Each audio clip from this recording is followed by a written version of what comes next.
Welcome to Redvee TV, supported by A-Star Recruitment for the 2019 season. Have you missed us?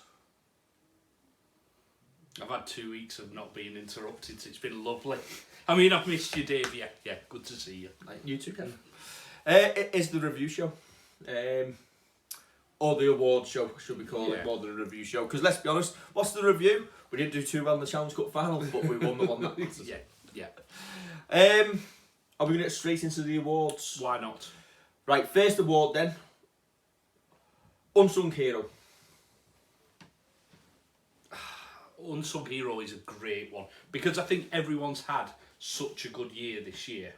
Morgan Knowles is not a contender for this award. He's not allowed to be. Because everybody sings his praises. Yeah, all the time, but then goes, oh, he's underrated. Well, he's not. Unsung Hero, don't know, Dom Peru, I think. Any one of the second rows, Peru or Tyre, I think they've got through a lot of work this year. They probably don't get the accolades that the star players get. When we miss one of them, it can unbalance us a little bit. Especially, it might have been more last season rather than this season when we missed Peru for a couple of games. We looked dodgy down the right hand side. So I'm going to go with Dom Peru. I'm going to go for Kevin Nagana. Okay. Because I don't think he had the plaudits that he probably fully deserved this season for such a dominant performances at centre. The stats were excellent.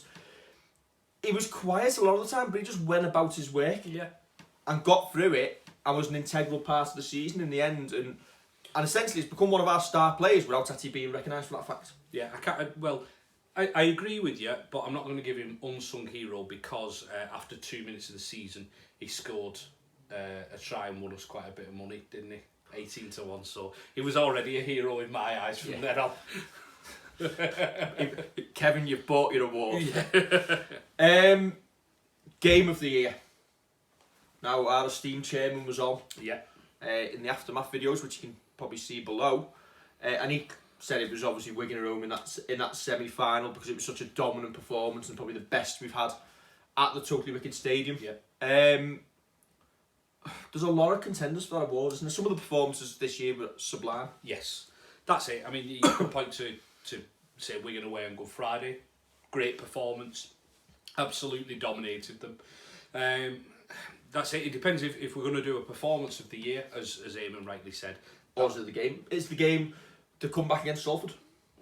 Yeah. Well, yeah, it could be.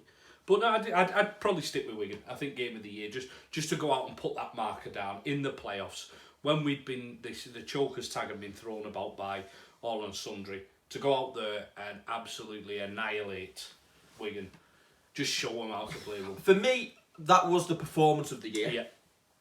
I'm not having it as the game of the year on the basis that I expected us to bulldoze them. Okay. So for me, my game of the year is Wigan away on Good Friday. Purely for the fact that we owed them massively for all the years that we've been there, been confident, and come away on Good Friday with absolutely nothing. Yeah. I thought the fans that day were absolutely tremendous, full, but must have been about 7,000 Saints fans, the Lachlan Coote song at the end, and it was just dominant throughout. So for me, I'm taking that as my game of the year. Well, that was my moment of the year. When you asked us in the questions outside the Gerard, that was my moment of the year. Okay. Just the whole thing about it. Try of the year. Now, Checker Trade. Yeah. Checkertrade.com. I do that, wouldn't you? I should have done the full song. They gave their try of the year for the whole Super League to Regan Grace. Yep. For the efforts against Warrington when he went the length of the field, sidestepped and went in. This is subjective, isn't it? Because we saw so many good tries. I watched on the official website earlier the 10 nominees for Saints try of the year. And again, loads of great contenders. Yeah, there's a couple that I really liked. I liked the Matty Lee's try against Warrington, round 10, when the ball got put up in the air, bounced, Warrington didn't deal with it, and he just came through like a steam train onto it and scored. I liked the one against Huddersfield away, Lachlan Coote's kick, which everybody thought was going dead apart from the Saints chasing pack. They forced the error and Percival scored. If we're going away from the almost obvious, mine will be Luke Thompson versus Warrington when the kick went up from Lomax. And we smacked He into the... smacked Mamo. Yes. And picked it up and danced around. Yes, that was one of Saints' 10 top tries of the year. But for me, the try of the year, which came after those awards, was Tommy Makinson away at Hull FC. The game where he scored a hat-trick to finish top of the try scorer charts. It was the little kick from Theo Farge. Over the top, into the corner. Everybody thought it was too long, going dead. Tommy Makinson, absolute pinpoint, gets it down, and it was probably my favourite moment on commentary all year. I've just thought of another great try that I loved as well, which was Good Friday. Regan Grace just absolutely skinning. He scored a few of them this year, didn't he? Yeah. Where I think Johnny Lomax pointed and just said, just take it forward, and he just showed him a clean pair of heels and went. So do you know what? We're not having one. Yeah, well, yeah. Because it's so subjective. Yeah. Everybody's got their own favourites, and do you know what? We're not having one, but mine's Luke Thompson against Warrington. Mine's Tommy Makinson, so we're having two. Let us know in the comments below that your favourite try of the year, and obviously any awards that you disagree with us on. Feel free in the comments below. Most improved player. Now, I don't like the name of this award. It makes it sound like... It's like, you were terrible. You were very good last year. But I think, but for that, we're having Kyle Amor. Well, yeah, I'd go for James Bentley on that, just literally, because he's just starting his career. His progression is going the way that you kind of hope it to. He's shown he's versatile. He's shown that he's not really phased. He has got that little bit of kind of, I don't know what you call it, a bit of dog about him, where he's not bothered about getting mixed up. And his progression, it'll be interesting to see this coming season, to see how he goes. But I'd say he's most improved. I am going for Kyle Amor, and do you know what? He did have massive critics in 2018. I've seen interviews with him where he basically said, do you know what? His position at the club wasn't guaranteed. He could have potentially left the club in the close season, but he put his head down, worked hard, and he finished with 30 appearances, and became an integral part of the side. And going into 2020, there's no doubt that he's probably one of the automatic choices in the 17 at the minute, which for me is a complete turnaround of his career.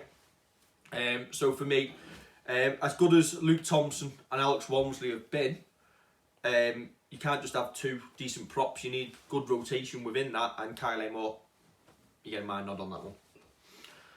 Okay, the Louis McCarthy Scarsbrook Fan Favourite Award. Can Louis get it? Because he doesn't have polarised opinion. I love Louis. I don't think he does polarised opinion. I think the vast majority of right-thinking Saints fans value Louis. Yeah, I think so. But then, I mean, we did see it again. I'm probably going back a couple of years where you get people calling him penalty machines. I mean, nobody could accuse you of doing that on the radio, could they? Didn't get told off by his missus as well. You say what you see, and this year he's been my favourite. Yeah, he's been fantastic. Fan favourite, I would go on that one for Kevin Nagama. You have him as an unsung hero. I think when they come round after the game, that's because he's got good hair. But to have a song about him and Lachlan Coote have obviously got songs about him that have stuck. I know Kevin Nagama's is a bit of a plagiarised one from football, but the smile that he's got on his face, I think he is a firm fan's favourite. I'm going for Louis purely on the fact that I've never known a man who can walk so slowly after coming off the field down to the corner flag. Yeah, well, it touched the corner flag. Touch it, and get such a massive cheer from the crowd. And for me, his performances have been good, but it's the effervescence. See, that's a word for it. Effervescence, nature of his play on the pitch that seems to give us an extra 10 or 15% as we go after the ball, take the tackle, take the ball in. It's just this all-round aura that he gives to it. Aura? There's another word. You're good with the words today, aren't you? Aura, yeah. It's 2 weeks to think about them. So yeah, again, we're not agreeing on that one, are we? Most underrated player? This is a good one. Again, everybody's had such a good year that you try looking at this and you go like Theo, because he's just slotted straight in. He gets about his business, but then he's a half-back, so shouldn't really be underrated, I don't think, as a half-back. Can we go for Johnny Lomax, because Wayne Bennett doesn't rate him? Yeah, because he won't play him at 6, which he should be doing. I would go on this one for Louis. Because, again, he comes on. I think it's, as you say, when he comes on, it's that aura, that effervescence. See, I do listen to you sometimes. But it's in coming on and lifting. Matty Lees as well could be close for that.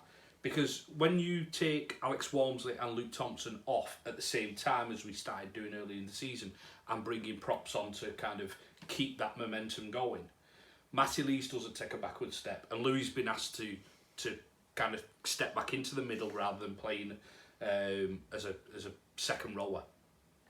So I'd go Louis on that. I just think what he does for the team might not be appreciated by all. Whether if he is a fan's favourite, I don't think the actual nuances of his game are appreciated. And you look at the times where we've lost Kevin Nagama this year, we've lost Mark Percival, and he's been effortlessly been able to go and slot in at centre. Yeah, I like Louis. It's one of my faves. Okay. Young Player of the Year. Matty Lees. Yeah. As I say, he doesn't take a backward step. He's one of them little, well, not little, one of them big angry props that you need. I kind of rule him out as being a young player now. He seems to have been around for a good few years, doesn't he? But again, he comes off the bench and there's no backward step. As I say, he's try against Warrington when the bomb went up and Warrington's backs dithered about it. He didn't. He was chasing it in. The prop forward chasing the ball in. First to it, bundled his way over the line. That's the type of commitment you want to see from your prop forwards, not taking a backward step. And our final award is the Player of the Season award. Now, the Redvee Man of the Match votes throughout the year gave it to Lachlan Coote by an absolute landslide based on on our point system.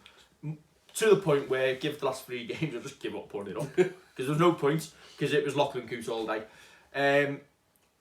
He's not my Player of the Year. Is he not? He's not.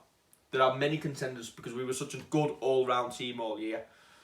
From Tommy Makinson, top try scoring winger, Johnny Lomax, Imperius and halves. We didn't lose a game all year with him in the side in Super League. Luke Thompson. They're my contenders, but I am plumping for Johnny Lomax. Purely for the reason we didn't lose him in the team. Yeah. That's how much of a key part of it was. Coote had a few quiet games, a couple where he was maybe off form, probably starts of the year when people thought he couldn't kick a ball. But Johnny Lomax just superb all year long. Yeah, that's it. I mean, it's no taking away from that. Lachlan Coote is the Redvee fans Player of the Year based on the votes. But as we all know, look at the Super League Man of Steel award. The votes didn't get the right one there, did you? I don't know. You could argue Jackson Hastings. No, Jackson Hastings said Johnny Lomax is a better player. Well, that's all. It's all subjective. It's also David. I would add to your list of Morgan Knowles as well. As I say, he can't be unsung. He can't be most improved. This is what Morgan Knowles does. So I'll add Morgan Knowles to yours. Johnny Lomax would be mine as well. Coach of the Year.